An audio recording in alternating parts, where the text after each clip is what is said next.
Hi friends, good day. So மேலே நீங்கள் பார்த்துட்டு இருந்த வீடியோ ரொம்ப இன்ஸ்பைரிங்காகவும் ரொம்ப மோட்டிவேஷனாகவும் எனக்கு தோணுச்சு. I just want to share with you. So இது 2024 ஒலிம்பிக்ஸில் ஐஸ் ஸ்கேட்டிங் நடந்த 1500 மீட்டர்ஸ் ரேஸ். இதில் ஒரு அத்லீட் பார்த்தீங்கன்னா ஈவெண்ட் ஸ்டார்ட் ஆன உடனே, இந்த ரேஸ் ஸ்டார்ட் ஆன உடனே ரொம்ப ஃபாஸ்ட்டாக ஒரு லேப்பை ஃபினிஷ் பண்ணிட்டு பின்னாடி ஜாயின் பண்ணிட்டாங்க. ஸோ ஜென்ரலாக லாங் டிஸ்டன்ஸில் எல்லாரும் ஒன்றா ஸ்டார்ட் பண்ணி ஸோ லாஸ்ட்டாக ரேஸை முடிக்க ரொம்ப புஷ் பண்ணி they will finish this.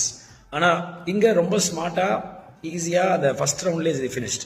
So இது ரொம்ப புதுசாக இருந்தது எனக்கு, அதான் அவங்க கூட ஷேர் பண்ண நினைக்கிறேன். ஸோ இங்கே என்ன நம்ம புரிஞ்சுக்கணும்னா, எந்த ஒரு விஷயத்தையும் நம்ம ஸ்டார்ட் பண்ணுறதுக்கு முன்னாடி நம்மளோட எனர்ஜி, நம்மளோட பொட்டன்ஷியலாக ரொம்ப ஃபோக்கஸ்டாகவும் நம்ம ஸ்டார்ட் பண்ணுவோம் இல்லையா. ஸோ அது பிஸ்னஸ் ஆகும் சரி, இல்லை ஒரு ஒர்க் அவுட் ஜேர்னி ஸ்டார்ட் பண்ணணும் சரி, ஸோ எனி திங். ஸோ அப்போ இருக்கிற ஒரு இன்ட்ரெஸ்ட் லெவல், பொட்டன்ஷியல், உங்களோட ஜேர்னியை ரொம்ப ஸ்டேபிளாக நீங்கள் கொண்டு போகும்போது நிச்சயமாக நம்ம சக்ஸஸ் இருக்கும்னு நினைக்கிறேன். ஸோ ஆரம்பிக்கிற அந்த பொட்டன்ஷியல் கடைசி வரைக்கும் கொண்டு போகிறதுக்கு நம்ம ஆரம்பிக்கும் போது எவ்வளோ ஸ்பீடாகவும் ரொம்ப ஃபோக்கஸ்டாக ஆரம்பிக்கணுமோ, நம்ம சக்ஸஸ் ரீச் பண்ணுறோம் அப்படின்ற ஒரு தைரியம் வரும்போது கண்டிப்பாக இன்னும் பெட்டராக அவங்களை கூட்டு போகும்.